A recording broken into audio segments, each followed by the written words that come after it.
Hello friends, नमस्कार। Ranker maker में आप लोगों का स्वागत है। हम लोग एनसीईआरटी का जो बैच लेके चल रहे हैं, एनसीईआरटी की क्लास ये आपकी 6 का हो गया था, 7th का हो गया, 8 क्लास का चल रहा है। चैप्टर नंबर 4 है। ये कौन सा है?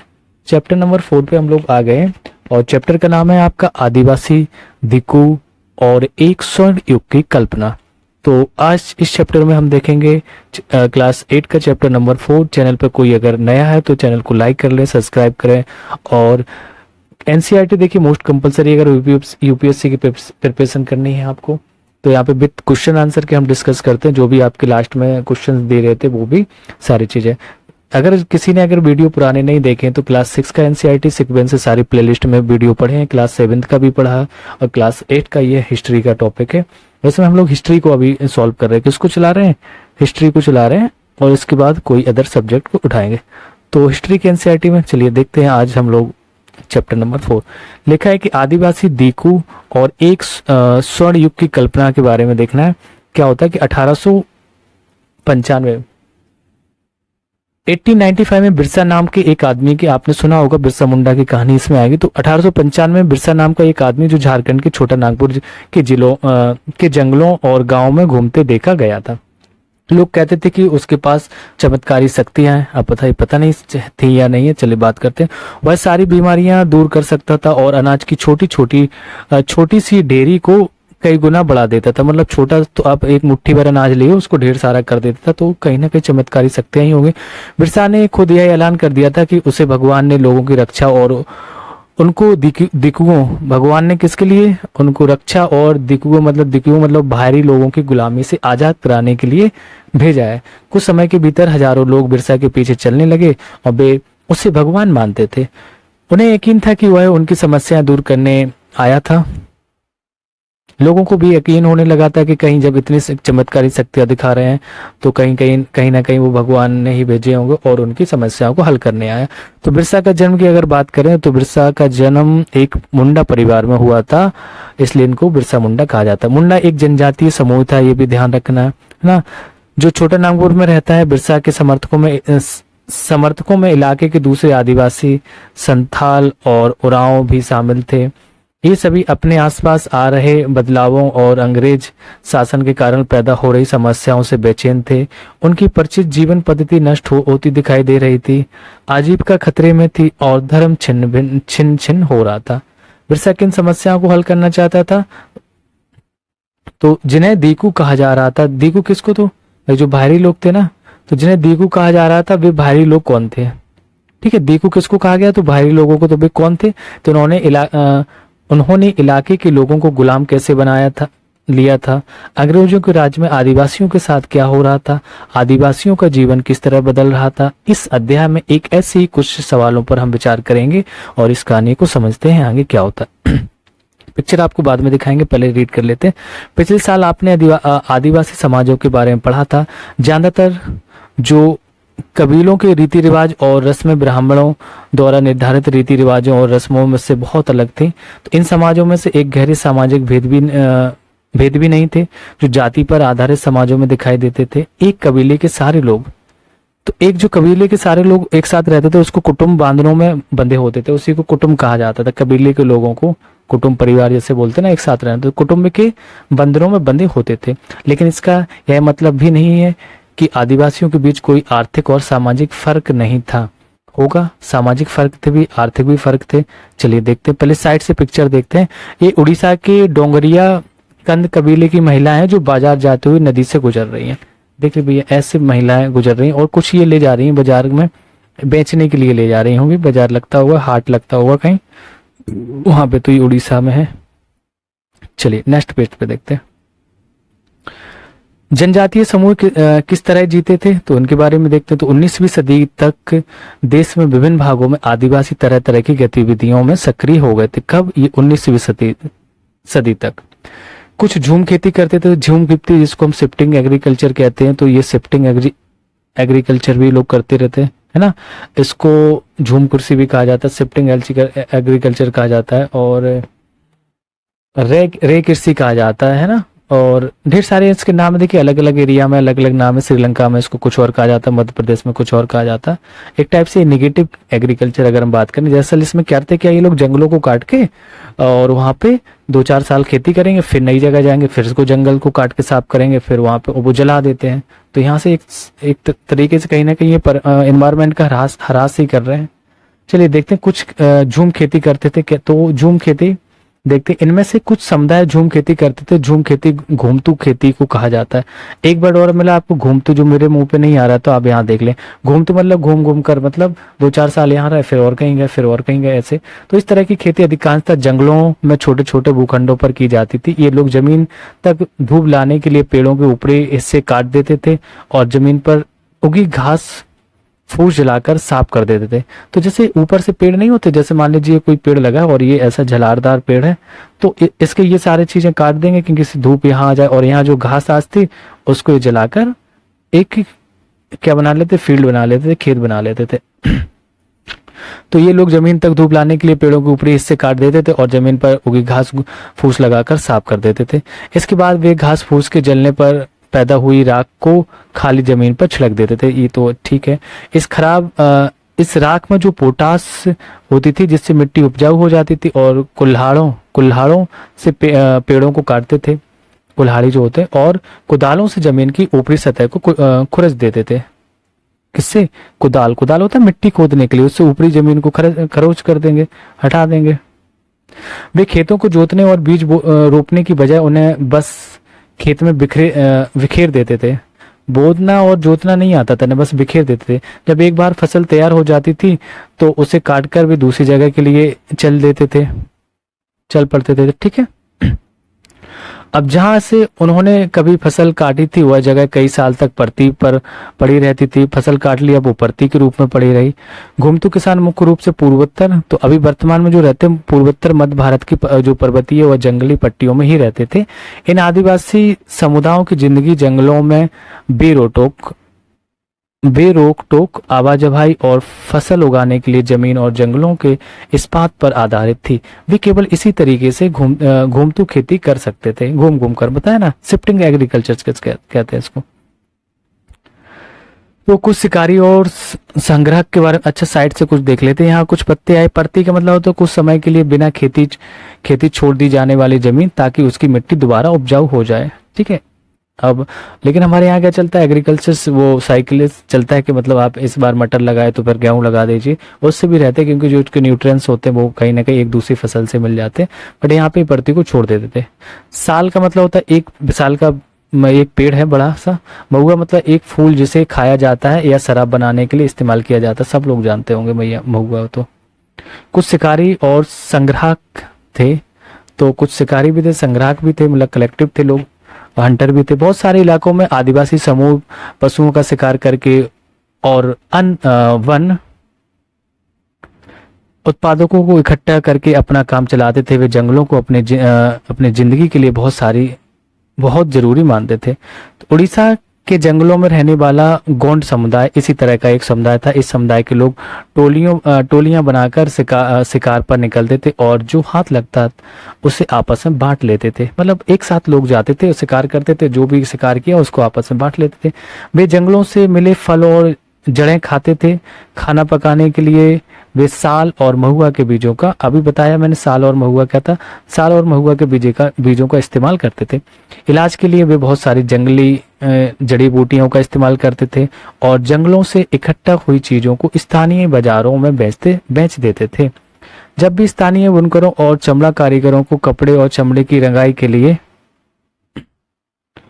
कुसुम और पलाश के फूलों की जरूरत होती थी तो वे गोंड समुदाय के, कहां से, तो वे गोंड समुदाय के लोगों से ही कहते थे।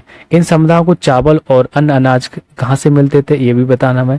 तो कई बार तो चीजों की अदला बदली से काम चल जाता था, है ना। वस्तु विनिमय प्रणाली थी, आप इकोनॉमिक्स से इसको रिलेट कर सकते हैं। चीजों का अदला बदली से काम चल जाता। पहले भी होता था कि लो तो आपके पास गेहूं है, गेहूं ले लो, बेजर दे दो हमें, है ना, और कोई फसल दे दो।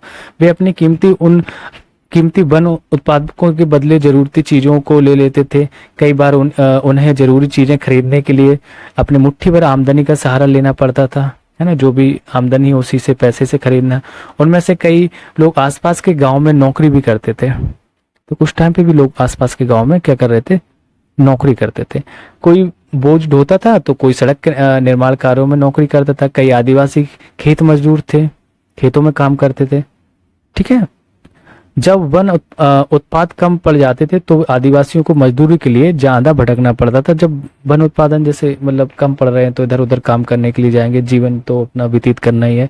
लेकिन उनमें से बहुत सारे समुदाय जैसे मध्य भारत के कैगा, तो मध्य भारत में आपको कैगा और औरों के लिए काम करने के से कतराते थे। मध्य भारत के कैगा ये औरों के लिए काम करने से कतराते थे। बैगा खुद एक बैगा, सॉरी वो बैगा ही था, बैगा खुद को जंगल की संतान मानते थे, इसलिए और दूसरी जगह ये काम करने से कतराते थे, जो केवल जंगल की उपज पर ही जिंदा रह सकती थी। मजदूरी करना बैगाओं के लिए अपमान की बात थी। तो आगे देखते हैं, जो चीजें आसपास पैदा नहीं होती थी उन्हें हासिल करने के लिए आदिवासियों को खरीद फरोख्त भी करनी पड़ती थी। इसकी वजह से वे कभी कभी व्यापारियों और महाजनों पर आश्रित हो जाते थे। ठीक है।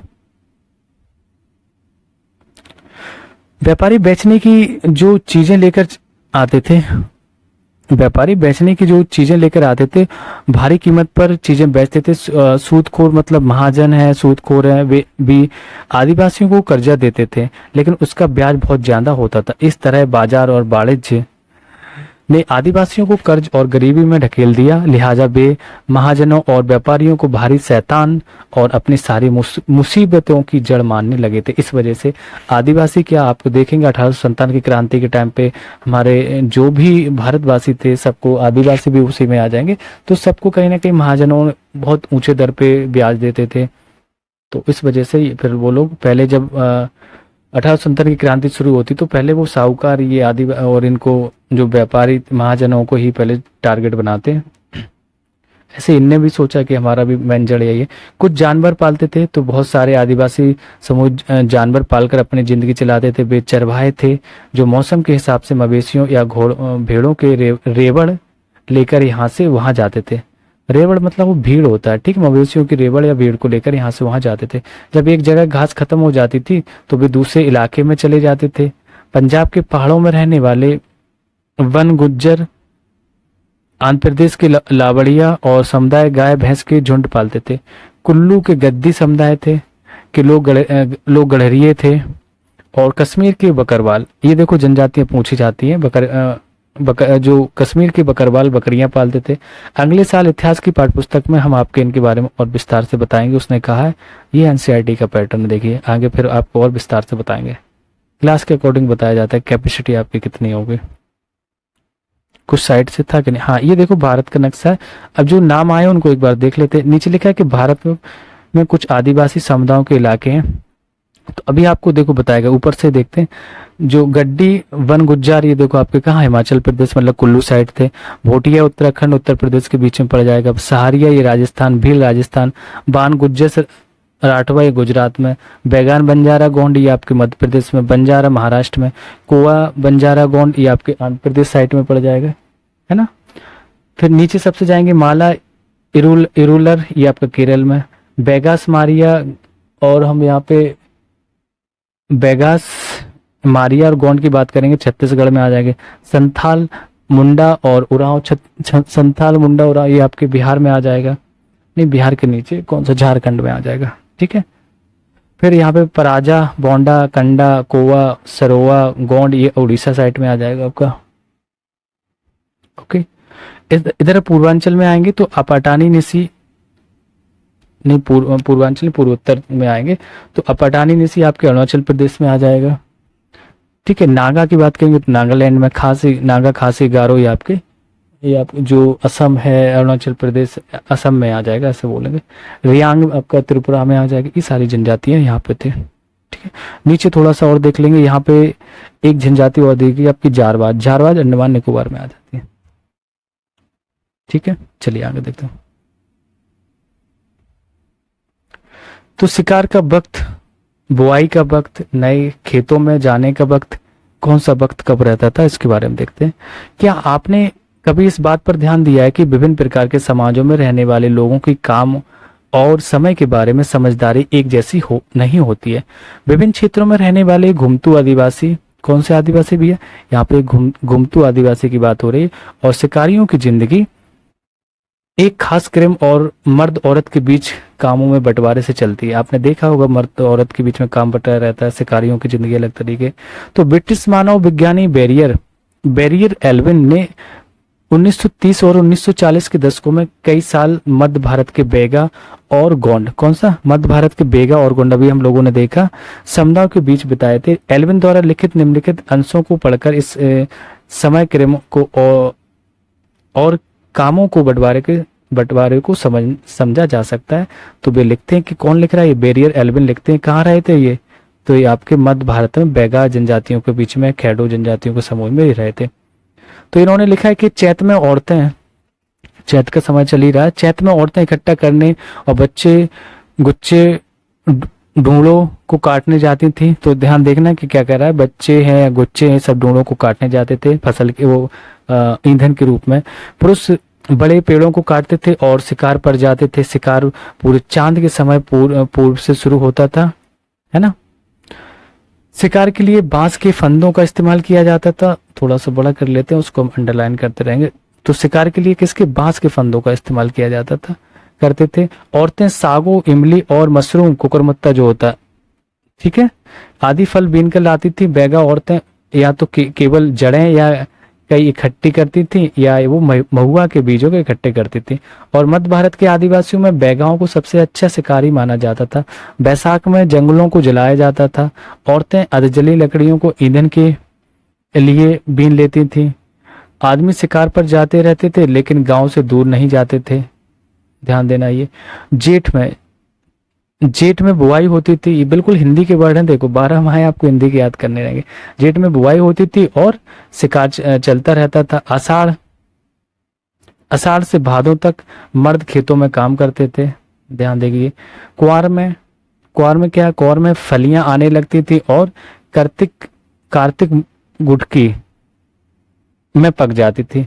अगहन में, देखो सारे महीने, अगहन में सारी फसल तैयार हो जाती थी और पूस में इसको फटकन किया जाता था, मतलब इसको फटकन उड़ा के घर लाना। नाच गाना और शादियों में भी पूस के महीने में ही होती रहती थी। माघ में पुरुष नए वेबड़ की तरफ चल देते थे। इस दौरान शिकार और चीजों का संग्रह ही जीने की मुख्य गतिविधि होती थी। तो समझ में आया आपको, देखो सारे महीने बता दिए उन्होंने, 12 महीने कौन कौन से थे। तो पहला महीना कौन सा आएगा, एक क्वेश्चन पूछा जाता है तो चैत आएगा। आखिरी महीना कौन सा था, अभी जस्ट देखा, माघ नहीं, आपका फागुन होगा, ठीक है, अभी और लिखा होगा। चलिए, यह चक्र पहले साल का होता था, दूसरे साल शिकार के लिए ज्यादा समय मिल जाता था क्योंकि केवल कुछ फसलों की ही बुआई कटाई होती थी। क्योंकि भोजन काफी होता था इसलिए पुरुष बेबड़ों में ही रहते थे। तीसरे साल में भोजन के लिए वन उत्पादों की भी जरूरत पड़ने लगती थी। तो बैरियल एल्विन द्वारा लिखित बैगा जो 1939 और एल्विन की अप्रकाशित रचना नोट्स ऑन द खोट्स बैरियल एल्विन पेपर्स नेहरू स्मृति संग्रहालय और पुस्तकालय पर ही आधारित था। तो कि कितनी प्यारी सी लड़की बनी है और ये लकड़ियां इकट्ठा करके ला रही है अपने घर में खाना बनाने के लिए, ईंधन को इकट्ठा करे। ईंधन की लकड़ी को ले जाती एक संथाल लड़की है बिहार की 1946 में। और बच्चे वन उपज इकट्ठा करने के लिए अपनी माओ के साथ जंगल में जाते थे। तो इसी टाइप के आपने देखा होगा RRR जो मूवी आई थी उसमें संथाल लड़की को ही वो लोग ले जाते हैं अंग्रेज, तो फिर उस पर अच्छी कहानी बनाई थी वो। गतिविधि क्या है, बैगा औरतें और मर्द जो काम करते थे उनको ध्यान से पढ़ें, क्या आपको इनमें से कोई क्रम दिखाई देता है, इनके कर्मों में क्या फर्क है। चलिए आगे देखते हैं। बेवड़, देखो बार बार वर्ड आ रहा था, आप देख लीजिए। मध्य प्रदेश में घूमतू खेती के लिए इस्तेमाल होने वाला एक शब्द था, ठीक है। तो इनको देख लेते हैं, ये कोई बाबा है, अरे बड़ी लंबी पिक्चर है, फिर रीड करते हैं। ये पूर्वोत्तर के निसी आदिवासियों के एक गांव में लट्ठों से बना घर है। जब ये घर बनाए जाते हैं तो पूरा गांव मदद करता था एक दूसरे की, इतनी एकता थी पहले। अब तो पड़ोसी से खुश नहीं है ना। तो ये देखो इस टाइप के घर बनते हैं। चलिए आगे रीड करते हैं। लिखा है कि कुछ लोग एक जगह खेती करते थे और 19वीं सदी के से पहले, कब 19वीं सदी से पहले ही बहुत सारे जनजातीय कबीले एक जगह टिक कर खेती करने लगे थे। वे बार बार जगह बदलने की बजाय साल दर साल मतलब एक आध साल में, ये नहीं कि हमेशा बदले, एक ही जगह खेती करते थे। वे हलों का इस्तेमाल करने लगे थे। धीरे धीरे उन्हें जमीन पर अधिकार भी मिलते जा रहे थे। बहुत सारे समुदायों में छोटा नागपुर, जैसे आपका है छोटा नागपुर के मुंडाओं की तरह जमीन पूरे कबीले की संपत्ति होती थी। कुल के सभी सदस्यों को उन मूल निवासियों का वंशज माना जाता था जिन्होंने सबसे पहले आकर जमीन को साफ किया था। तो सिंपल, जो सबसे पहले आके साफ करेगा तो उन्हीं को वंशज माना जाता था। लिहाजा जमीन पर सभी का बराबर हक होता था। फिर भी अक्सर ऐसा होता था कि कुल के कुछ लोग औरों से ज्यादा ताकत जुटा लेते थे, कुछ मुखिया बन जाते थे और बाकी उनके अनुयायी होते थे। जो ताकतवर होते थे वे खुद खेती के करने की बजाय अक्सर अपनी जमीन बटाई पर दे देते थे। तो ब्रिटिश अफसरों को गोंड और संथाल जैसे एक जगह ठहर कर रहने वाले आदिवासी समूह जो शिकारी संग्राहक थे या घुमतू खेती करने वालों के मुकाबले ज्यादा शब्द दिखाई देते थे। ध्यान देना क्या कह रहा है कि ब्रिटिश अफसरों को गोंड और संथाल जैसे एक जगह ठहर कर रहने वाले आदिवासी समूह शिकारी संग्राहक या घुमतू खेती करने वालों के मुकाबले ज्यादा शब्द दिखाई देते थे। ठीक है, तो जंगलों में रहने वालों को जंगली और बर्बर माना जाता था। अंग्रेजों को लगता था कि उन्हें स्थायी रूप से एक जगह बसाना और सब बनाना जरूरी है। ठीक है, तो उनको लगता था कि जंगली है भाई, बर्बर है, डरते थे अंग्रेज। औपनिवेशिक शासन के आदिवासियों के जीवन पर क्या असर पड़ा? औपनिवेशिक, जब अंग्रेज आ गए यहाँ पे व्यापार करने लगे तो आदिवासियों के जीवन पर क्या असर पड़ा था, ये देखना है। तो ब्रिटिश शासन के दौरान आदिवासी समूह का जीवन बदल गया। आओ देखें कि ये बदलाव क्या थे। तो आदिवासी मुखियाओं का क्या हुआ, तो हम बात करते हैं। अंग्रेजों के आने से पहले बहुत सारे इलाकों में आदिवासियों के जो मुखियाओं का महत्वपूर्ण स्थान था। उनके पास औरों से ज्यादा आर्थिक ताकत होती थी और वे अपने इलाके पर नियंत्रण रखते थे। कई जगह उनकी अपनी पुलिस होती थी और वे जमीन एवं वन प्रबंधन के स्थायी नियम खुद बनाते थे। ब्रिटिश शासन के तहत आदिवासी मुखियाओं के कामकाज और अधिकार काफी बदल गए थे। उन्हें कई गांवों पर जमीन का मालिकाना तो मिला रहा, लेकिन उनकी शासकीय शक्तियां छिन गई थी। जब शासकीय शक्तियां छिन गई और उन्हें ब्रिटिश अधिकारियों द्वारा बनाए गए नियमों का मानने के लिए बाध्य कर दिया। उन्हें अंग्रेजों को नजराना देना पड़ता था और अंग्रेजों के प्रतिनिधि की हैसियत से अपने समूहों को अनुशासन में रखना होता था। पहले उनके पास तो ताकत थी, अब वह नहीं रही। अब वे परंपरागत कामों को करने से लाचार हो गए क्योंकि अंग्रेजों के अंडर में आ गए। चलिए, यहाँ लिखा है कि घुमतू काश्तकारों का क्या हुआ था। जो घुमतू काश्तकार थे तो ऐसे समूह से जो अंग्रेजों को काफी परेशानी थी, जो यहाँ वहां भटकते रहते थे और एक जगह ठहरकर नहीं रहते थे। वे चाहते थे कि आदिवासियों के समूह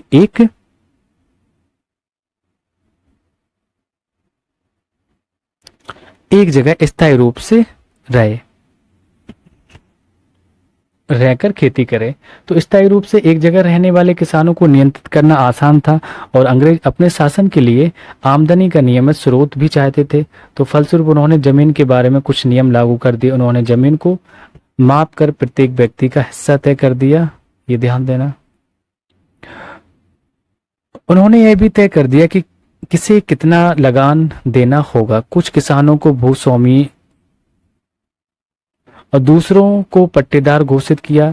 जैसा कि आप देख चुके हैं कि अध्याय 2 में पट्टेदार अपनी भूमियों का भाड़ा चुकाते थे और भूस्वामी सरकार को लगान देते थे।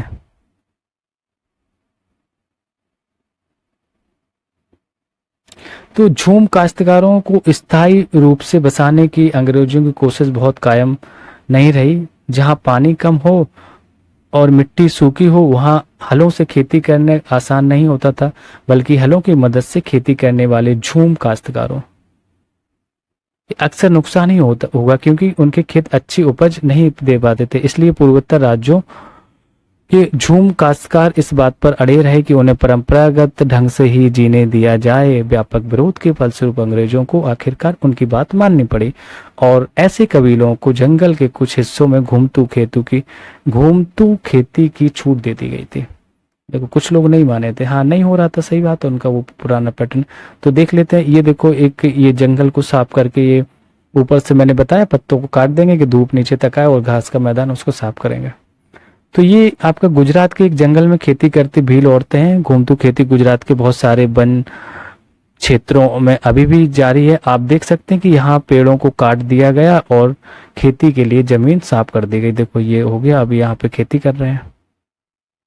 ये आंध्र प्रदेश में धान के खेत में काम करते आदिवासी हैं। समतल मैदानों और जंगलों में धान की खेती के बीच फर्क को देखें तो मतलब समतल खेतों में कहाँ होता है और जो आपका जंगली एरिया है उसमें दोनों में अंतर क्या है। यहाँ पे एक वर्ड आएगा आपका स्लीपर मतलब लकड़ी के क्षैतिज तख्ते जिन पर रेल की पटरियां बिछाई जाती हैं। जैसे सुना है ना आपको, रेल की पटरियां स्लीपर हैं, तो वही वर्ड आया आपका यहाँ पे। चलिए आगे देखते हैं यहाँ से कि भारी असर पड़ा। क्या पड़ा था असर भाई, यहाँ पे देखेंगे कि आदिवासियों के जीवन पर भारी असर पड़ा। अंग्रेजों ने सारे जंगलों पर अपना नियंत्रण स्थापित कर लिया था और जंगलों को राज की संपत्ति घोषित कर दिया। क्या कर दिया भाई, यहाँ पे जंगलों को राज की संपत्ति घोषित कर दिया। कुछ जंगलों को आरक्षित वन घोषित कर दिए इन्होंने। ऐसे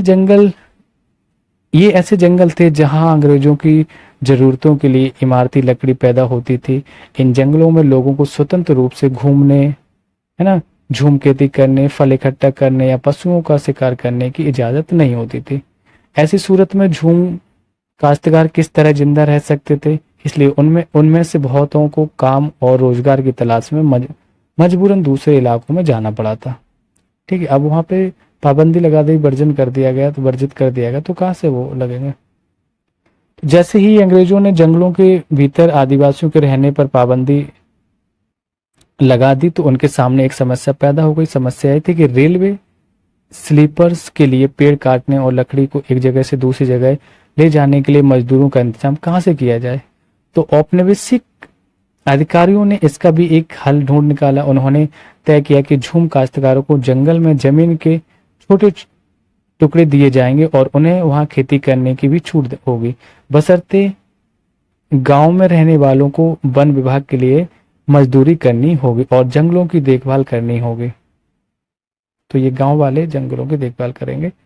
इस तरह बहुत सारे इलाकों में वन विभाग ने सस्ते श्रम की आपूर्ति सुनिश्चित करने के लिए वन गांव बसा दिए थे।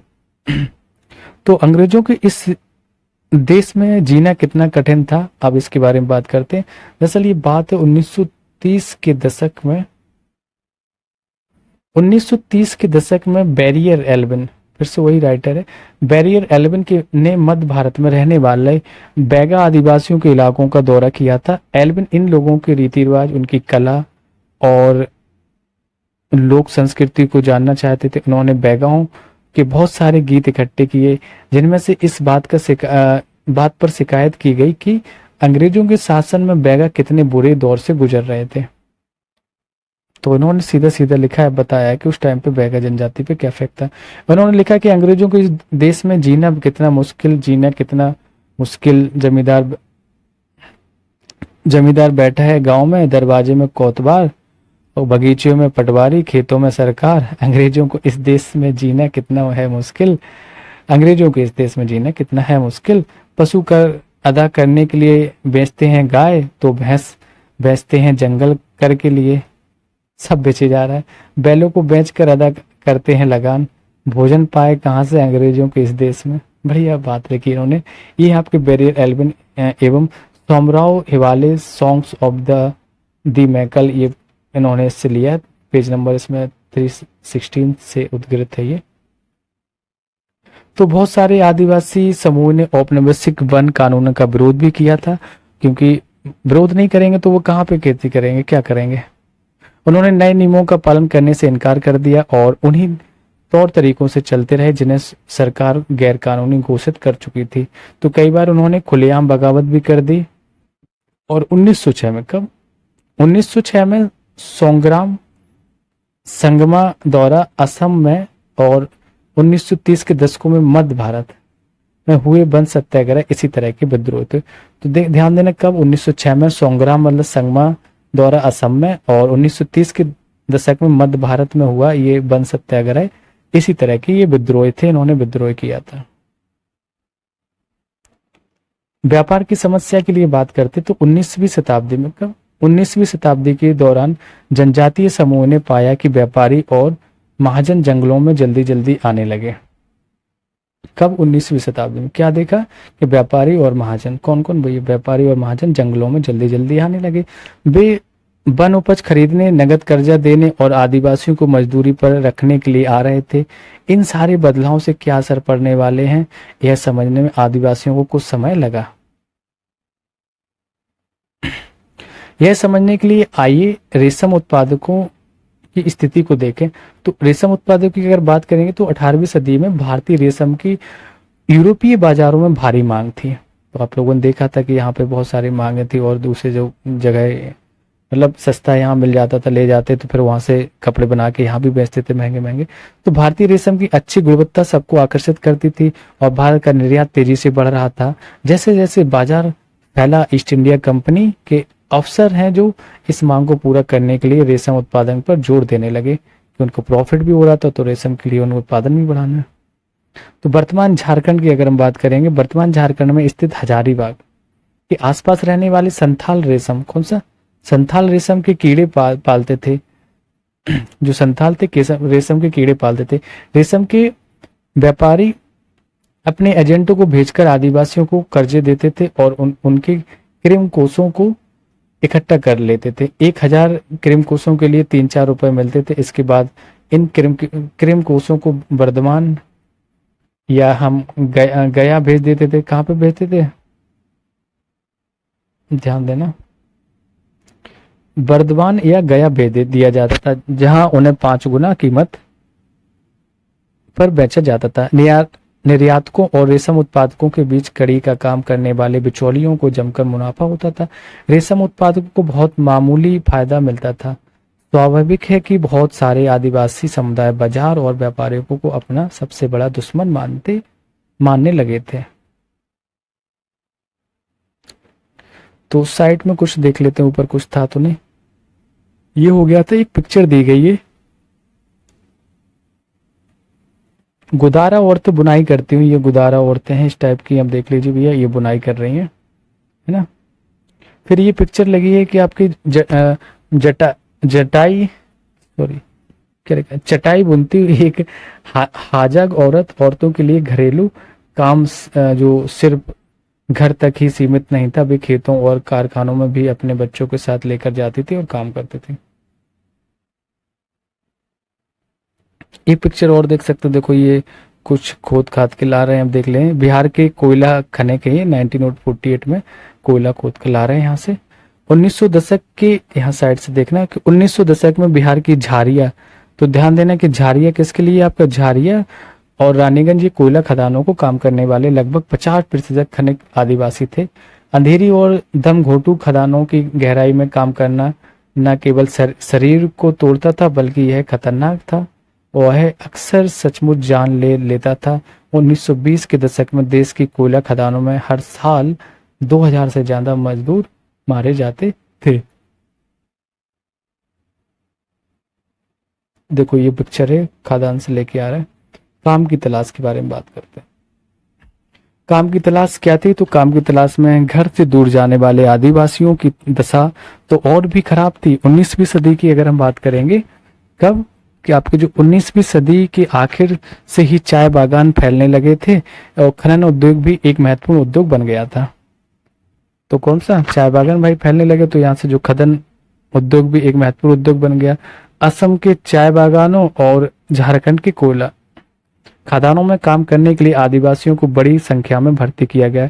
इन लोगों को ठेकेदारों की मार्फत भर्ती किया जाता था। ये ठेकेदार न केवल उन्हें बहुत कम वेतन देते थे बल्कि उन्हें वापस घर भी लौटने नहीं देते थे। कम पेमेंट पे ही काम कराते थे। जैसे भी आप दिल्ली दिल्ली कहीं जाएंगे, अब वो ले जाएंगे कि चलो हम जॉब करा रहे हैं, और फिर कंपनी में डाल देंगे, 8-9 हज़ार रुपये दिलाएंगे, और ठीक जो ले जाएगा वो कमीशन लेगा। और अब नए नए लड़के रहेंगे, उनको जानकारी भी नहीं रहती, तो आ भी नहीं पाते हैं। नज़दीक से देखने पर, तो नज़दीक से क्या देखना है देख ले, पहले साइड देख लेते हैं क्या लिखा है। लिखा है एक गतिविधि है कि पता लगाएं कोयला खदानों में काम की हालत बदल गए या नहीं। पता लगाएं कि खदानों में हर साल कितने लोग मरते हैं और उनकी मौत के क्या कारण हो सकते हैं। तो देखो आप नॉर्मल से सोच सकते हैं कि हालात तो अब बदल गए क्योंकि मशीनीकरण हो गया, मशीनों से काम होता है, लेकिन कहीं ना कहीं बहुत सारी नीचे खदान हो जाती है जिसमें एक आदमी उतरता है और कोयले को खोदता है, धीरे धीरे निकालता है, तो कहीं ना कहीं उसकी मौत हो जाती है। उसके क्या ढेर सारे लोग मरते हैं, हम ये कह सकते हैं। तो नज़दीक से देखने पर अगर हम बात करें तो 19वीं और 20वीं सदी का, ये आपकी 19वीं और 20वीं सदी 20वीं शताब्दियों के दौरान देश के विभिन्न भागों में जनजातीय समूह ने बदलते कानूनों, अपने व्यवहार पर लगी पाबंदियां, नए करों और व्यापारियों व महाजनों द्वारा किए जा रहे शोषण के खिलाफ कई बार बगावत की। ध्यान देना क्या क्या था, 19वीं 20वीं शताब्दियों के दौरान देश के विभिन्न भागों पर जनजातियों समूह ने बदलते कानूनों, अपने व्यवहार पर लगी पाबंदियों, नए करों और व्यापारियों और महाजनों द्वारा किए जा रहे शोषण के खिलाफ कई बार बगावत की। और 1831 से लेकर 32 में कोल आदिवासियों, कौन से कोल आदिवासियों ने, और 1855 में संथालों ने बगावत कर दी थी। मध्य भारत में बस्तर विद्रोह, कौन सा, मध्य भारत में ये बस्तर विद्रोह 1910 में हुआ था। फिर 1940 में महाराष्ट्र में बरली विद्रोह हुआ। बिरसा जिस आंदोलन का नेतृत्व कर रहे थे वह भी इसी तरह का विद्रोह था।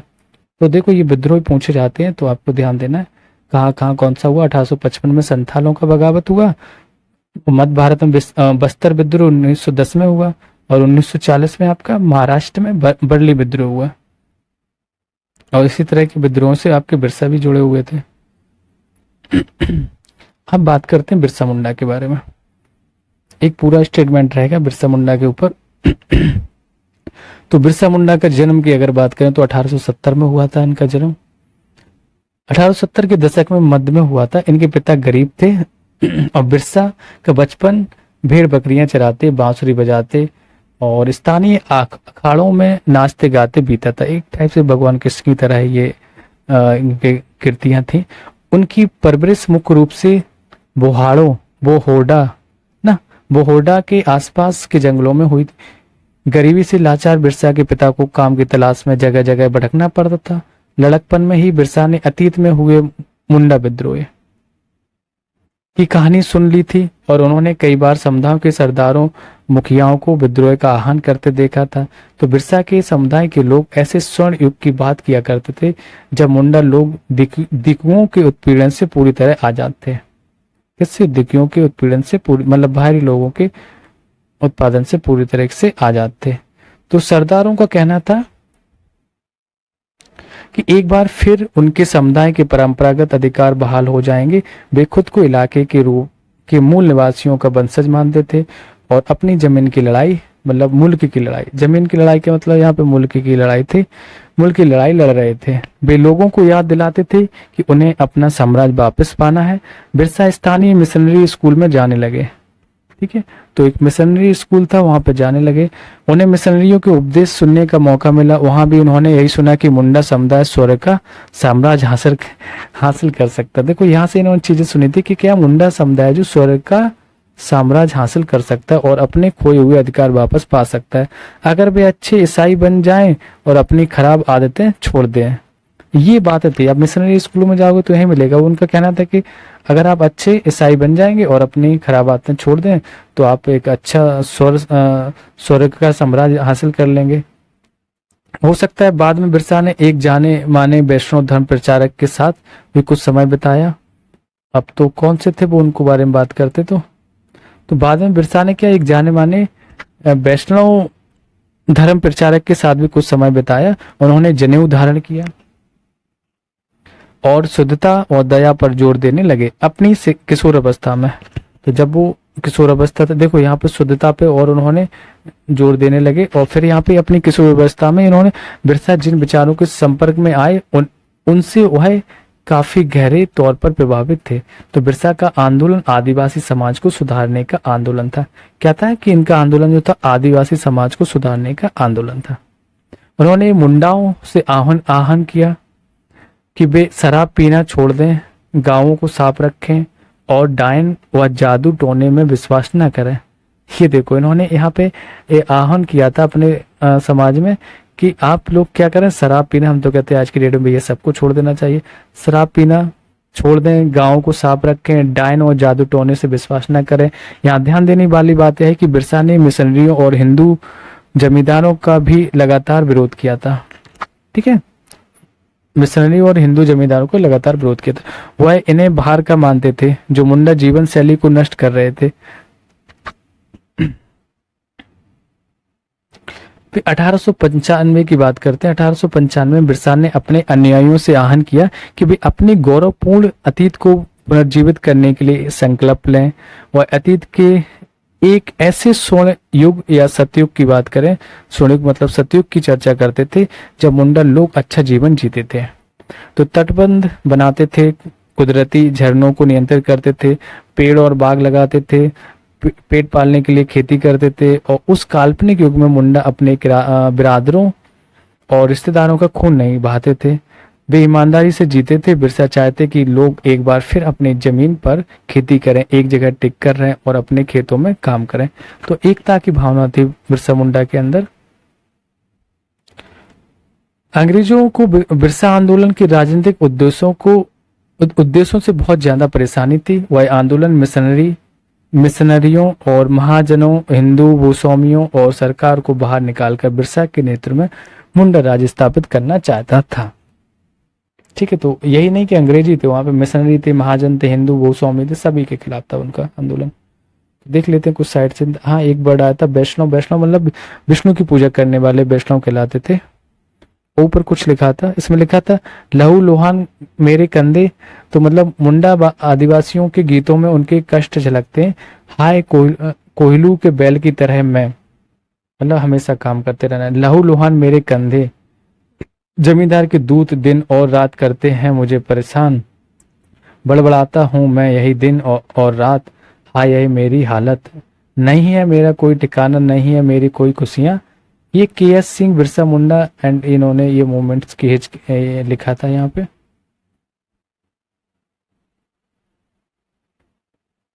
चलिए फिर आगे यहाँ से देखना था कि ये मुंडा राज स्थापित करना चाहते थे और यह आंदोलन इन्हीं ताकतों को मुंडाओं की सारी समस्याओं का, कष्टों का स्रोत मानता था।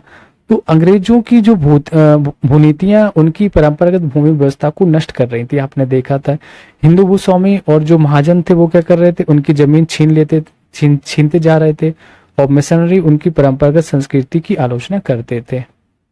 तो इस वजह से ये तीनों लोग से चिढ़े हुए थे। जब आंदोलन फैलने लगा तो अंग्रेजों ने सख्त कार्रवाई का फैसला किया और उन्होंने 1895 में बिरसा को गिरफ्तार किया और दंगे फसाद के आरोप में 2 साल की सजा सुनाई। फिर 1897 में जेल से लौटने के बाद बिरसा समर्थन जुटाते हुए गांव-गांव घूमने लगे। उन्होंने लोगों को उकसाने के लिए परंपरागत तरीकों और भाषा का इस्तेमाल किया।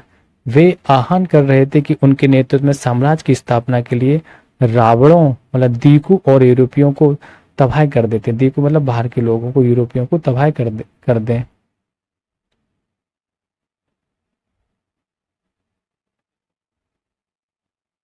ठीक है, आगे देखते हैं। तो बिरसा के अनुयायी, इधर से देखना कि बिरसा के अनुयायी दीको और यूरोपीय सत्ता के प्रतीक को निशाना बनाने लगे। उन्होंने थाने और चर्चों पर हमले किए और महाजनों और जमींदारों की संपत्तियों पर धावा बोल दिया। सफेद झंडा बिरसा का राज का प्रतीक था। ये देखो सफेद झंडा बिरसा राज का प्रतीक था। सन 1900 में बिरसा की हैजे से मृत्यु हो गई और आंदोलन ठंडा पड़ गया। यह आंदोलन 2 मायनों में महत्वपूर्ण था। पहला कि इसने औपनिवेशिक सरकार को ऐसे कानून लागू करने के लिए मजबूर किया जिनके जरिए दीकू लोग आदिवासियों की जमीन पर आसानी से कब्जा न कर सके। दूसरे इसने एक बार फिर जता दिया कि अन्याय का विरोध करने और औपनिवेशिक शासन के विरुद्ध अपने गुस्से को अभिव्यक्त करने में आदिवासी सक्षम हैं। उन्होंने अपने खास अंदाज में अपनी खास रस्मों और संघर्ष के प्रतीकों के जरिए इस काम को अंजाम दिया था। तो ये आपका ये रीड हो गया। अब हम लोग देखते हैं क्वेश्चन आंसर क्या था इसमें। तो पहले लिखा है कि खाली स्थान रिक्त स्थान भरने हैं आपको, तो बताइए क्या आंसर आएंगे इसमें। लिखा है पहले में कि अंग्रेजों ने आदिवासियों को के रूप में वर्णित किया था, तो इनको आदिवासियों को इन्होंने जंगली के रूप में वर्णित किया था। अंग्रेजों ने किसके रूप में, जंगली आ जाएगा यहाँ पे। ठीक है। झूम खेती में बीज बोने के तरीकों को क्या कहा जाता है, भाई इसको छितराना कहा जाता था कि वो छितरा के बातें थे, इसमें छितराना हो जाएगा बोने के। मध्य भारत में ब्रिटिश भूमि बंदोबस्त का के अंतर्गत आदिवासी मुखियाओं को क्या था कि भूमि स्वामित्व मिल गया था। मध्य भारत में भूमि स्वामित्व हो गया था इनको। असम के स्पेस दिया गया है, असम के फिर और बिहार की फिर स्पेस काम करने के लिए आदिवासी जाने लगे। तो किस पर पहले ये बागान, यहाँ पे असम में ये बागान के लिए जाने लगे, तो यहाँ आप बागान लिख देंगे और यहाँ पे आपका क्या हो जाए, खादान, खादान आदिवासी। ठीक है, चलिए नेक्स्ट क्वेश्चन देखते हैं क्या है। हाँ, जो पढ़ लिया उसको लिखना भी पड़ेगा ना, आंसर भी देखने हैं किस टाइप के। छोटे छोटे क्वेश्चन देखो इंपोर्टेंट रहते हैं, एनसीईआरटी में हर एक चीज इंपोर्टेंट है। सही गलत बताने, 4 क्वेश्चन सही गलत के दिए गए, आप बता दीजिए क्या है। झूम काश्तकार जमीन की जुताई करते और बीज रोपते थे, बिल्कुल से सरासर गलत है। व्यापारी संथानों से कृमि कोष खरीदकर उससे 5 गुना ज्यादा कीमत बेचते थे, ये सही है ना, सस्ते में माल ले जाके 5 गुना बेचते थे। बिरसा ने अपने अनुयायियों का आह्वान किया कि वे अपना शुद्धिकरण करें, शराब पीना छोड़ दें और डायन जादू टोने जैसी प्रथाओं में यकीन न करें, बिल्कुल सही है। अंग्रेज आदिवासियों की जीवन पद्धति को बचाए रखना चाहते थे, नहीं ये गलत है, ऐसा उन्होंने कहीं नहीं सोचा था। अंग्रेज क्यों सही सोचेगा। चलिए आइए कल्पना करें कि मान लीजिए कि आप 19वीं सदी के वन मानव में रहने वाले झूम काश्तकार हैं। आपको कहा गया है कि जहां आप पैदा हुए हैं अब वह जमीन आपकी नहीं है, नहीं मानी जाएगी। अंग्रेज अफसरों से मिलकर आप अपनी समस्याओं के बारे में बताना चाहते हैं, तो आप उन्हें क्या बताएंगे, बता देना, ठीक है, जो भी चीजें। तो क्वेश्चन देखते हैं, ये 4-5 कितने क्वेश्चन, काफी क्वेश्चन है। चलिए थोड़ा सा रेड कर लेते हैं। ब्रिटिश शासन में घूमतू काश्तकारों के सामने कौन सी समस्याएं थी।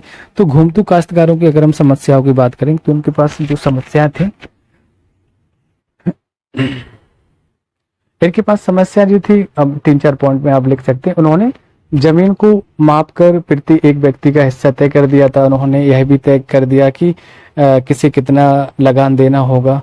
कुछ ही किसानों को भूस्वामी और दूसरों को पट्टेदार घोषित कर दिया गया था, और पट्टेदार अपने जो भूस्वामियों का जो मतलब भाड़ा चुकाते थे और भूस्वामी सरकार को लगान देते थे। ये क्वेश्चन हो जाएगा। क्वेश्चन नंबर आपका चौथा लिखा है, चौथे में लिखा है औपनिवेशिक शासन के तहत आदिवासी मुखियाओं की ताकत में क्या बदलाव आया था।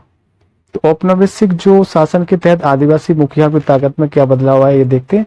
तो उन्हें कई गांवों पर जमीन का मालिकाना हक तो मिला, लेकिन उनकी जो शासकीय शक्तियां छीन ली गई थी।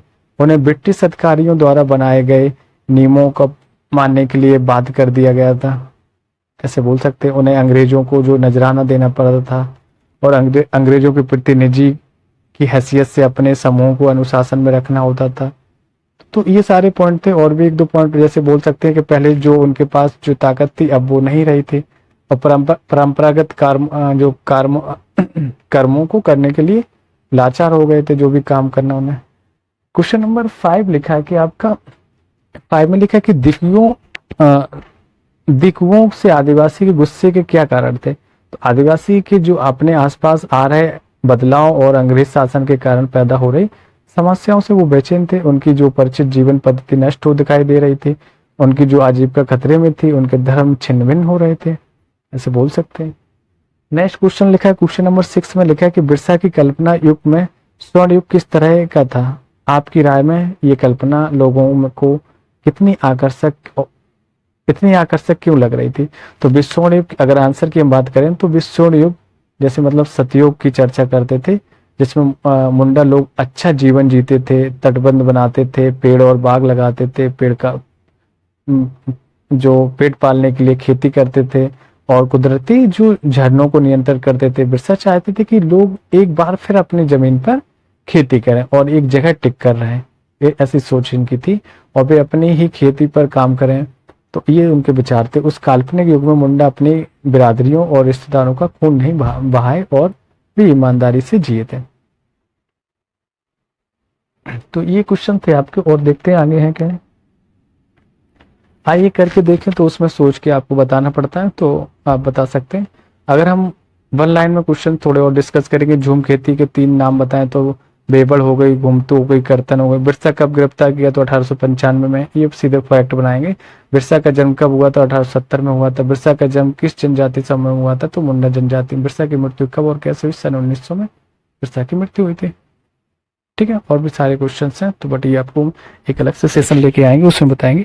तो आई होप आप लोगों को एनसीईआरटी की सीरीज ये एकदम से पसंद आ रही होगी और अच्छा रिस्पांस भी आप लोगों को मिला। तो चैनल को लाइक करें और सब्सक्राइब करें अपने दोस्तों को, जिसको भी देखो 2024 का हो, 25-26 जो भी आपका यूपीएससी के लिए अगर प्रिपरेशन करनी है, तो एनसीईआरटी मोस्ट कंपलसरी ये पढ़ना है। एक बार आप कोचिंग ज्वाइन करेंगे उसके पहले एनसीईआरटी पढ़ना है।